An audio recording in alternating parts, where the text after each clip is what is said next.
Hello everyone, आज है 3 मई और आज इस वीडियो में हम बात करने जा रहे हैं रुचि सोया इंडस्ट्रीज के बारे में। देखिए, रुचि सोया इंडस्ट्रीज की अगर हम बात करें तो भैया पेनी स्टॉक हुआ करता था ये शेयर। और जब से बाबा रामदेव की कंपनी पतंजलि ने इसको अक्वायर किया है, तब से ये शेयर धीरे धीरे मल्टी बैगर बन रहा है। 413 रुपए के ऊपर ये शेयर आ चुका है और काफी 3-4 रुपए के ऊपर शेयर ट्रेड कर रहा था, लेकिन 413 तक ये पहुंचा है अभी बहुत ही कम वक्त में। लेकिन जिन्होंने खरीदा था उस वक्त उनको भी कोई फायदा नहीं हुआ है, और जो लोग अभी खरीदना चाहते हैं हालांकि उनको तो कोई होने वाला है ही नहीं। तो भैया जिनके पास रुचि सोया के शेयर है ना, वो लोग भी लॉस में ही है अभी भी। जिन्होंने 3 रुपए के 4 रुपए के ऊपर भी खरीदा था, वो लोग भी अभी भी रुचि सोया में लॉस ही में ही बैठे हुए हैं।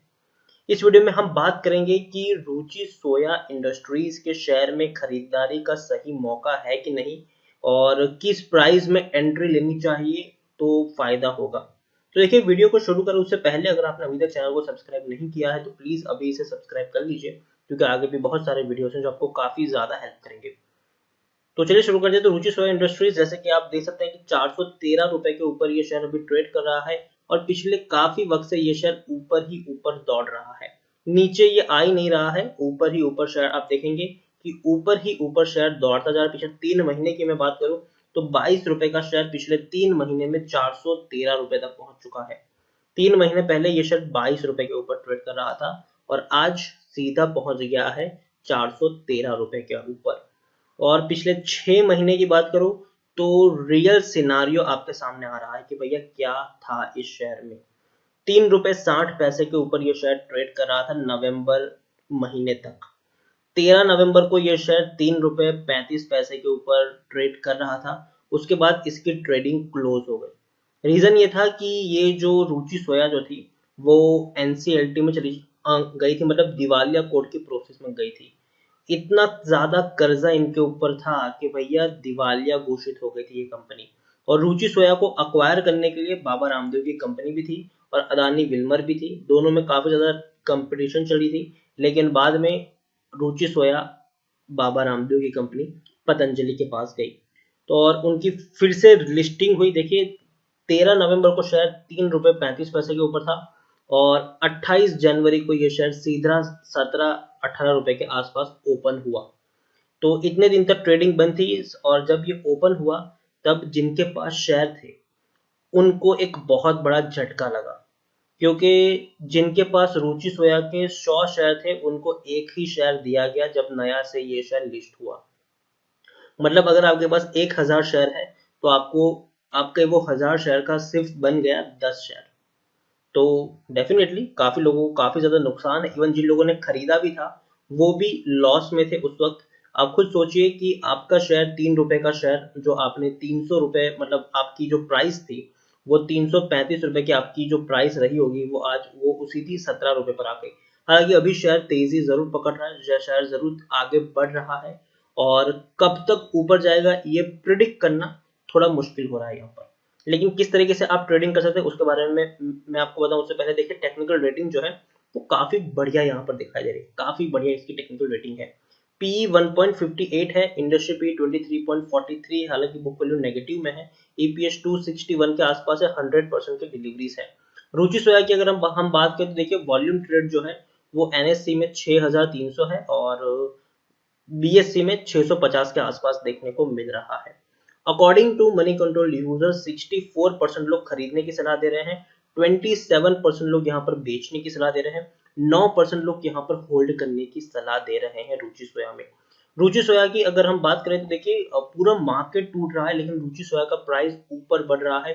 कंपनी के ऊपर कोई कर्जा नहीं है, आपको बता दें। देखिए, 2019 में कंपनी कर्जे के बोझ के तले दब गई थी, लेकिन उसके बाद क्या हुआ, कंपनी एनसीएलटी में गई। कंपनी मतलब दिवालिया कोर्ट की प्रोसेस में गई। बाबा रामदेव ने खरीदा, खरीदने के बाद कंपनी का सारा जो कर्जा है वो अभी चुकता हो गया है।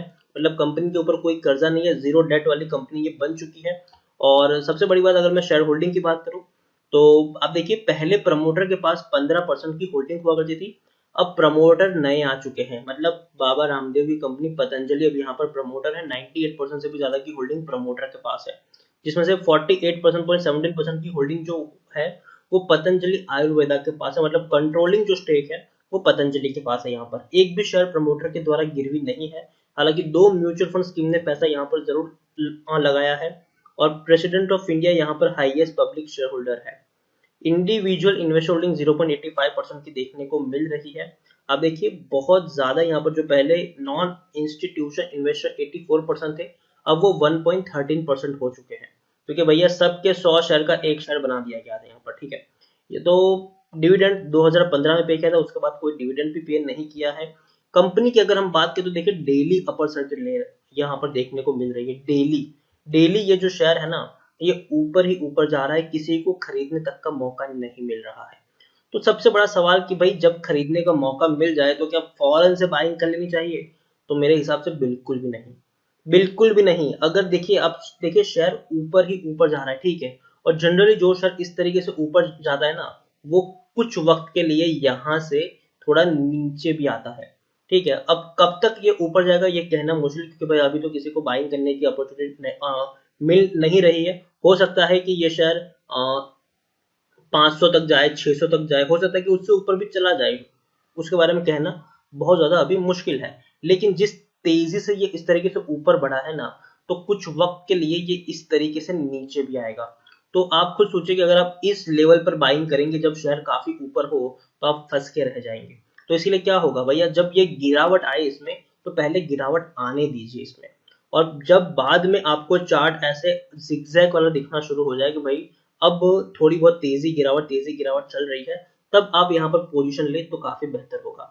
याद रखिए तेजी में जिस दिन आपको मौका मिलेगा खरीदने का, याद रखिएगा कि वो उसका हाई जोन होगा और वहां से वो गिरना शुरू करेगा। तो ऐसी सिचुएशन में सिर्फ रुचि सोया नहीं, किसी भी शेयर की मैं यहाँ पर बात कर रहा हूँ, कोई भी शेयर अगर लंबे वक्त के लिए अगर इस तरीके का स्पाइक दिखाता है, इस तरीके का अगर तेजी आती है कि भैया किसी को खरीदने तक का मौका नहीं मिल रहा है, तो वो शेयर कुछ वक्त बाद ऐसे नीचे भी आता है। तो क्या करता है कि अगर हम हाई लेवल पर पोजीशन कर लेते हैं ना, तो बाद में हम बेच ही नहीं पाते इसको, और या फिर बेचते भी हैं तो लॉस होता है हमें। तो जल्दबाजी मेरे हिसाब से यहाँ पर करना उतना सही नहीं रहेगा। कोई मौका यहाँ पर छूटा नहीं जा रहा है। जिसने 3 रुपए के ऊपर भी शेयर खरीदा था, जिन्होंने 5-6 रुपए के ऊपर भी शेयर खरीदा था, उनको भी कोई खास फायदा नहीं हुआ है रुचि सोया इंडस्ट्रीज में। हो सकता है कि लॉन्ग टर्म में थोड़ा सा फायदा मिल जाए, लेकिन वो बात की बात है यहाँ पर। लेकिन अभी की अगर मैं बात करूँ तो मुझे नहीं लगता कि फ्रेश बाइंग करने का सही मौका है, क्योंकि अभी तो किसी को खरीदने का मौका नहीं मिल रहा है, और जिस दिन मौका मिलेगा उस दिन जल्दबाजी में खरीदारी करना एक सही डिसीजन नहीं होगा। तो अगेन मैं कह रहा हूँ, याद रखिए शेयर में गिरावट आने वाली है। हाई तो आ रहा है, ठीक है, हाई आ रहा है, और डेफिनेटली शेयर 500 रुपए तक भी जा सकता है, 600 रुपए तक भी जा सकता है। लेकिन उसके बाद जब गिरना शुरू हो ना, तो यहाँ पर खरीदारी मत करिएगा उस वक्त। ठीक है, जिस दिन आपको खरीदने का मौका मिले ना, तो उस दिन खरीदारी मत करिएगा यहाँ पर। क्योंकि देखिए यहाँ पर आप देख सकते हैं कि कितनी होल्डिंग है यहाँ पर, इनके पास प्रमोटर के पास 98% से भी ज्यादा की होल्डिंग है, तकरीबन 99% की होल्डिंग है। और यहाँ पर जो गवर्नमेंट का रूल है वो ये है कि 75% तक की ही होल्डिंग प्रमोटर रख सकते हैं, उनको 25% की होल्डिंग तो भैया पब्लिक के लिए रखनी ही पड़ेगी। यहाँ पर इनके पास इतनी बड़ी होल्डिंग इसीलिए है क्योंकि कंपनी की अगर हम बात करें तो कंपनी दिवालिया कोड की प्रोसेस में गई थी और उससे बाहर आ रही है कंपनी धीरे धीरे, तो कुछ वक्त की राहत तो डेफिनेटली उनको मिलती है। तो ये उसी के लिए उनको इतनी राहत मिली है। लेकिन धीरे धीरे जैसे कि बाबा रामदेव ने खुद कहा था कि वो कुछ शेयर्स पब्लिक के लिए बेचने के लिए रखेंगे, और जब वो सिचुएशन आएगी तब थोड़ी सी गिरावट के लिए भी हमें तैयार रहना पड़ेगा। तो ओवरऑल मैं यही कहना चाहता हूँ कि देखो पतंजलि की सॉरी रुचि सोया की मैं बात करूँ तो काफी बढ़िया कंपनी अब बन रही है, खास करके बाबा रामदेव के आने के बाद थोड़ी सी बढ़िया कंपनी ये बन रही है। लेकिन हमें थोड़ा सा वेट करना चाहिए यहाँ पर, कि खरीदारी जल्दबाजी में नहीं करनी चाहिए। तो अगेन कह दूं, जिन्होंने खरीदारी ऑलरेडी करके रखी है, मतलब बहुत ही मतलब जिन्होंने बहुत पहले खरीदारी की थी, जिनको ऑलरेडी 100 शेयर का एक ही शेयर मिला है, वो तो यहाँ पर होल्ड करके ही रखे। लेकिन फ्रेश बाइंग किसी को भी मैं यहाँ पर करने की सलाह नहीं दूंगा, क्योंकि भैया फ्रेश बाइंग करने का मौका अभी तो हम नहीं कह सकते भैया आपको कब मिलेगा। 500 के लेवल पर फ्रेश बाइंग करने का मौका मिल सकता है, या फिर 600 के लेवल पर। तो भैया जिस दिन आपके लिए शेयर ओपन हो, मतलब जिस दिन लोग बेच रहे हो ना, उस दिन खरीदारी नहीं करनी चाहिए, खास करके उस शेयर में जो पिछले 3 महीने से ऊपर ही ऊपर दौड़ रहा है। क्योंकि जिस दिन गिरावट आएगी तो शेयर काफी नीचे लेवल तो थोड़ा बहुत गिरेगा ही। तो पहले हमें अगर गिरावट आए तो हमें पहले इसको स्टेबल होने देना है, उसके बाद हम यहाँ पर पोजीशन बनाने के सोचेंगे। तो रुचि सोया अनडाउटेडली कंपनी अच्छा परफॉर्मेंस आने वाले दिनों में करेगी, क्योंकि एक बहुत बड़ा मार्केट लीडिंग साबित होने वाला है, खास करके न्यूट्रिला और उन सब में ईडेबल्स ऑयल के सेक्टर में। तो और पतंजलि के हाथ में आ चुकी है ये कंपनी, तो जरूर शेयर अच्छा परफॉर्म करेगी। लेकिन खरीदारी की सलाह मैं अभी नहीं दूंगा, मैं बस यही कहूंगा कि अभी वेट करें, जल्दबाजी ना करें, पहले शेयर को स्टेबल होने दें। तेजी आ रही है, खरीदने का मौका नहीं मिल रहा, जिस दिन मौका मिलेगा उस दिन जल्दबाजी मत करिएगा, जल्दबाजी मत करिएगा यहाँ पर। तो इसी के साथ वीडियो को एंड करूंगा। अगर आपको वीडियो पसंद आया हो तो प्लीज इसको लाइक करो, शेयर करो, चैनल पर पहली बार है तो प्लीज सब्सक्राइब करो। और रुचि सोया इंडस्ट्रीज के बारे में आपका क्या कहना है वो भी आप मुझे कमेंट में लिखकर बता सकते हैं। Thank you.